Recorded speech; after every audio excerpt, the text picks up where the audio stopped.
All right, hello and welcome to Swing It and Ding It on location, as we like to do once a year at the beautiful Country Club of Scranton for the NEPA Invitational in year 4.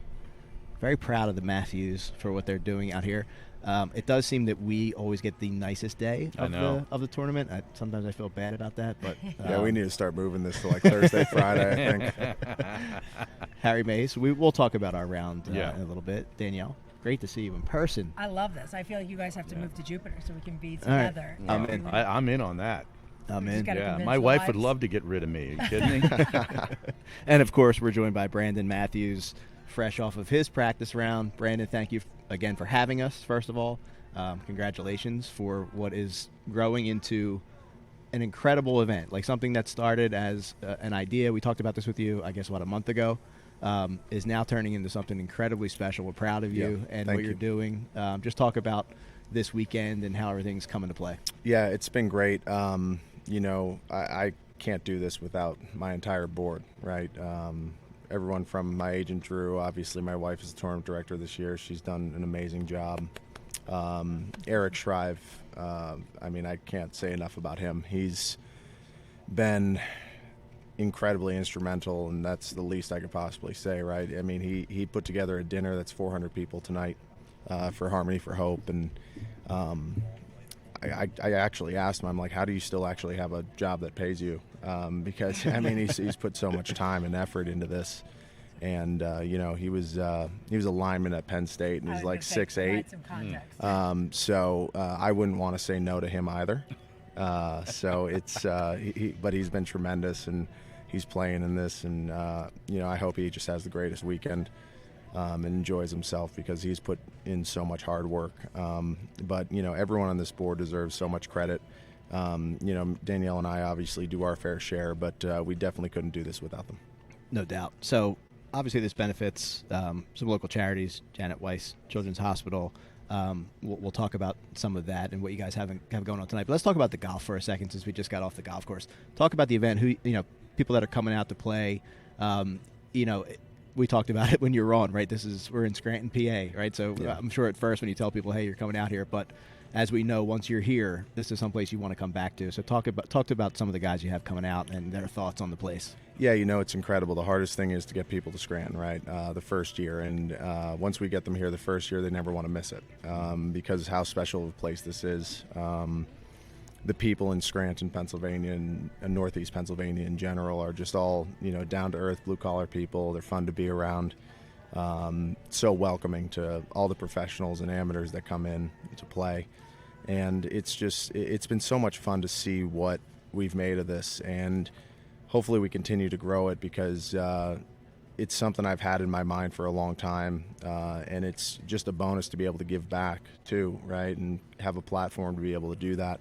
But junior golf is a big proponent of this event, and we started a scholarship for one of my mentors, right, Billy Lawler, and we continue to do that every year. We had a junior golf clinic the other day and just had a fantastic turnout for that. It was great.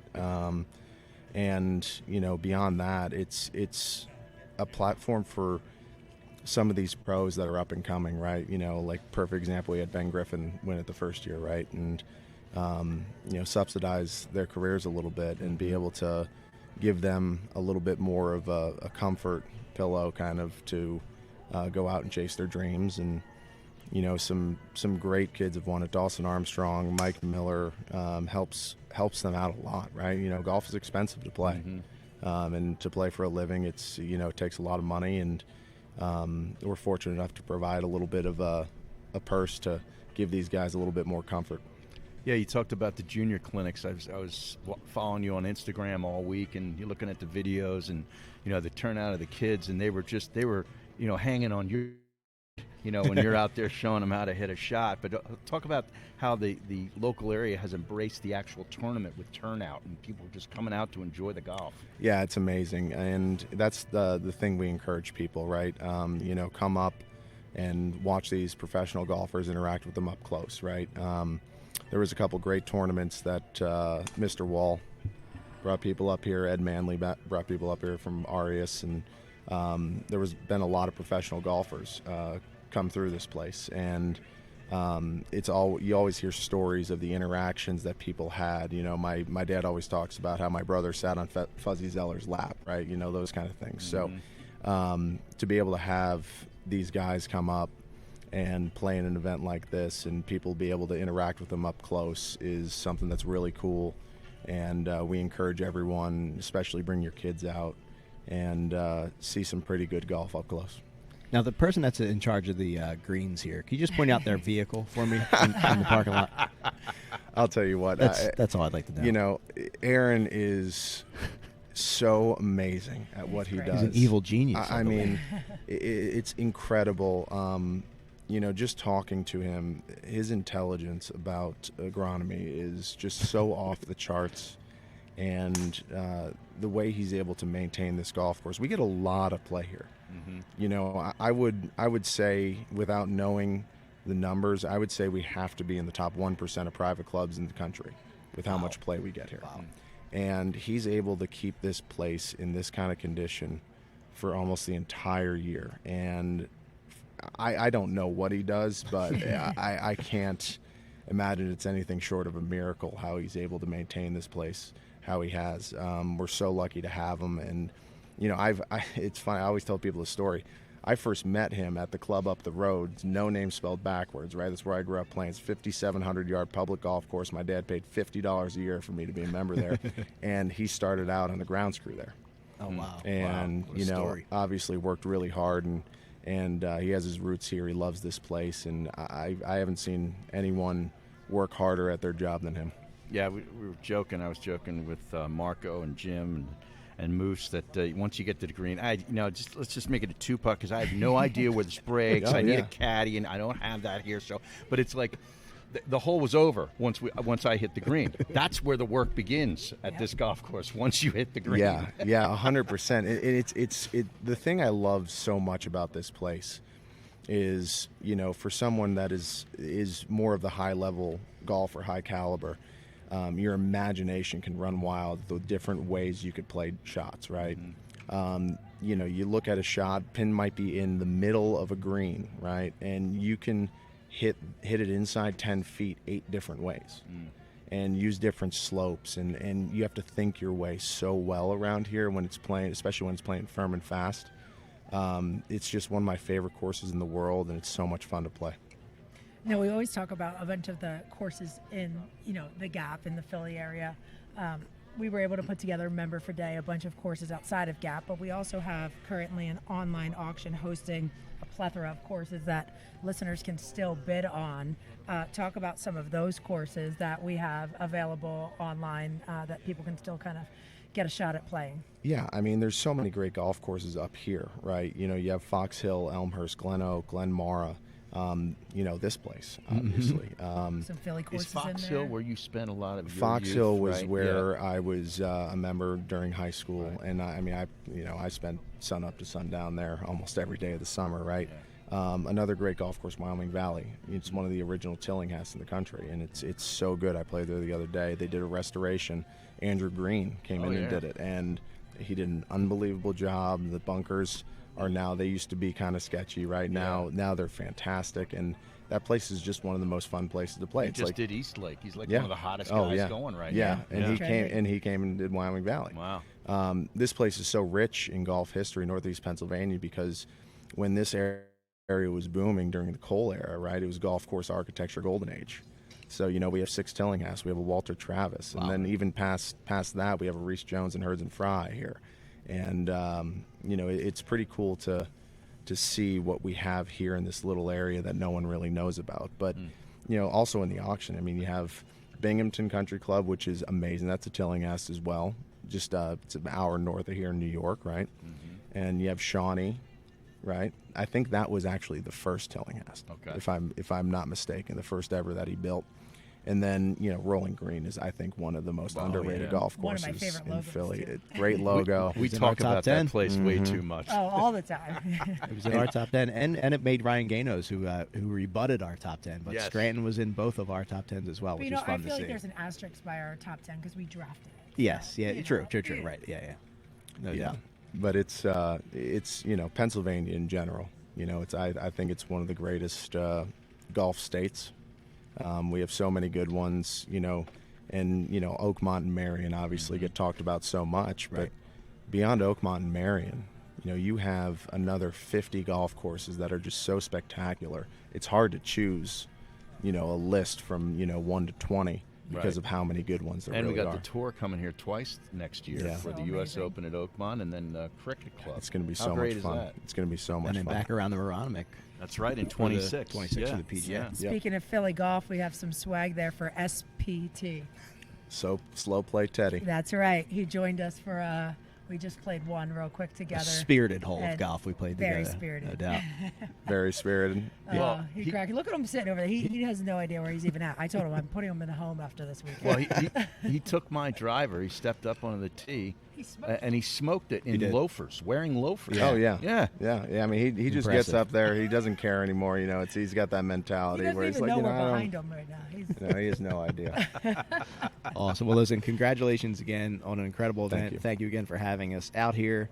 I hope everything goes well for the next couple days. I know guys are getting in probably today, later on today, and going to get out there and take advantage of the course. But again, thank you for hosting this for this area. It's awesome to see what this has grown into and continued success for many years to come. Thank you guys, and just do a little rain dance because the only day it's supposed to rain in a 2-week stretch up here. It's been bluebird days, and it's going to continue to be bluebird days after tomorrow. But hopefully we can skirt the rain a little bit, and everybody can have a great weekend. Awesome. Beautiful. Yeah. Thank you, Brandon Matthews. Ben. Thank you. Appreciate Thanks, it. guys. All right, let's grab Marco to come up. But just a reminder, we are sponsored by Comcast Business, introducing ultimate speed for business, the fastest internet plans yet from Comcast Business, powering possibilities, and DraftKings Sportsbook. We will see the line, maybe for a little NFL. Oh, yeah, right. This is- Big one tonight. Oh, Yeah. go Birds, Brandon. By the Yeah. way, sorry, I forgot Yeah. to say that. But yeah, you proud of Hubs? oh my God, it's incredible. I mean, it's wild to think that we haven't done this. And being in year 4, and then tonight, like I said, I might be wearing this to the gala tonight because I'm not missing the pot. I missed it last week. I was so distraught. I go, we always do it Wednesdays. It's awesome to just see him swinging freely out there, watching him play golf. Yeah. That's awesome. I mean, And that's what I said. I'm like, look, we have a billion things going on. You go and play. I'll handle the baby. You see her in the morning, night. Like, just focus. Get ready. you Yep, know? Yeah. no doubt. Marco Carolla from Ticks for Good, who played a round with us. I feel like I went 12 rounds with Tyson playing that round. How you feeling after playing the country club Scranton, Marco? Tired, without a doubt. This place is unbelievable. Yeah, I've never seen greens like it. Ever. Yeah. unbelievable. And he plays a lot of golf. Yeah. Yeah. Marco hits it great, man. He does. I'll tell you. And the greens wore all of us out. Baseball player. He's got that baseball player Yeah. swing. So, Marco, talk about Ticks for Good. Tell us how this came about, what you guys are all about. Sure. I'll tell you a little bit myself first. I jokingly refer to myself as a retired school teacher. And then a good friend of mine, Tim Chu, came along. I was actually a head coach at RCSJ Cumberland. I was the head baseball coach there. And we had to fundraise for everything that we did. And Tim is a really good friend of mine. And he said, hey, man, I think there's a better way for you to fundraise. He goes, what if I bought you we bought really awesome sports tickets and you offer them to your players' parents as a way to fundraise? I said, that sounds awesome. And we did it, and it was a huge success. And fast forward about 6 or 8 months, Tim says, I want to go full time with this. How would you like to come work for me? And I said, Wow. buddy, you got me. Actually, I think his exact words were, how much do you need to make to get you out of the classroom? And I said, well, Sounds very Jordan Spieth-esque. yes. I said, we can cut a deal, bud. Absolutely. So I've been full time for about 14 months now. So what we do is we source really awesome ticket prizes, hence the name Ticks for Good. And what we do is we team up with nonprofits and give the nonprofit donors an opportunity to make a donation to their favorite nonprofit. And in return, when they make that donation, they're entered in to win those ticket prizes. So I'll give you a quick example. We have 2 tickets to go see the 2025 Masters. So you can go on our website, ticksforgood.org. You could pick any one of our almost 300 nonprofits, and you make as little as a $25 donation, and you're entered in to win 2 passes to Saturday and Sunday. Wow. Not just the practice round, So we like the premium, ticket packages for a low buy-in, and it all goes to a good cause. Wow. What a cool idea. I mean, Very like, cool. how do you brainstorm that? Like, what was that like coming up with? Oh yeah, that's what we're gonna do. So Tim will relish in my comment here, but Tim's a pretty smart guy. I think he's been cooking up this idea for quite some time, and for me, I saw it as a way.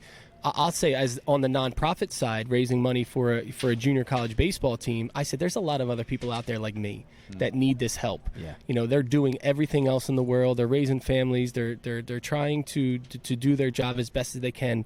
For me, with my players and my students, I didn't have time to go out there and plan golf tournaments. You guys know how long that takes, or plan dinners or galas or beef and beers, you name it, whatever it was. So it just seemed like such a no-brainer. This was such a good idea, and I'm so happy I jumped on board. No doubt. So tell us about, if you're a business looking to get involved, if you're a nonprofit, or if you're just someone that's looking to find out more about it, what's the best way to do all that? Sure. Go to ticksforgood.org. There's a Work With Us tab. Fill that out. If not, just simply send me an email, marco@ticksforgood.org. And as far as a business goes, we source all of our prizes through sponsors. We are a nonprofit ourselves, and what we give in return to our businesses is exposure on all different types of media platforms. This one being an example. We have a Goated Putter sitting on the table here. Our good friends at Goated Putter, created these custom putters for us, and they're really awesome. They're like the coolest thing that I have in my golf bag. So today, I got to tell you, Kevin, who sells us it needs a better handler than me to take down the Country Club of Scranton, because you tried to give it to me and I didn't handle it any It was better. almost like a Goodwill Hunting scene. I grabbed him and I said, "It's not your fault." Yeah, It's not your fault. Yeah, it's not your fault. I just kept telling him because I certainly was not a savant on the greens today. I'll tell you that. But so we use really awesome things like these putters to get our sponsors' name out into the world. We go on really awesome podcasts like this. We put our sponsors' logo on our website. Our website gets the traffic of over 260 nonprofits and a ton of other things. iHeartMedia. We get our sponsors out there in any way possible that we can. And as far as the nonprofit goes, it's as simple as going on our website and signing up. It's free to sign up. There's no upfront cost. There's no obligation to use any one of our prizes. You can use all of them or one of them. There's no minimum that you have to raise, and you get your cut of everything. So it's a 72-28 split of everything that we raise. As of right now, we're hoping at one point that we're able to give 100% of our proceeds back to our nonprofit. That's the goal, and the nonprofits are the core of this entire thing that we do. Awesome. Great stuff. Make sure you check it out. Ticks for Good.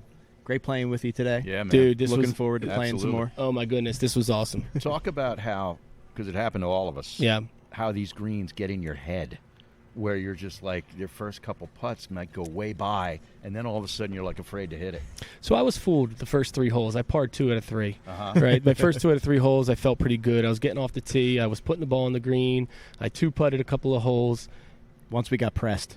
Once we pressed after number 3, once we got Thanks, Jim. Jim. Thanks for pressing us. Once Jim pressed on the par 5. Yeah. And then Harry asked me what my handicap was, and I was just about to ask and I knew that was a piece of gamesmanship, and I told myself. Asked or interrogated. I thought it was a bit aggressive. It was more of an interrogation. Wait, what did you think he was sandbagging? I just wanted to know what it was, and turns out there wasn't any. Oh, I don't have one. When I'm like, I hate to do it. He told me that was a stone violation. Those were his exact words. And from there, I had a birdie putt, and I ended up 4-putting. Welcome to the Country Club. I had a Scranton. birdie putt from about 16 feet, and I ended up 4-putting. Yeah, me too. And it was the most and from there I was like, okay, I'll shake that one off, no problem. And then I did it 2 or 3 more times before the end of the front 9, and from there I just then you need to shrink, right? From there I resigned myself to just hit it and hope, and there's just not a better way for me to do this without a caddy. So thanks, Harry, I appreciate you. No doubt. Well, listen, thanks for coming up. Thanks Thank you, guys. Yeah, thank partnering you, with us man. and doing It some was great great stuff with us. Looking forward to doing some more, and we'll get back out there soon. No, this was so much fun. I appreciate you guys, and one more time, ticksforgood.org. You got it. All right, let's take a quick Thanks, break, Marco. and we will be right back.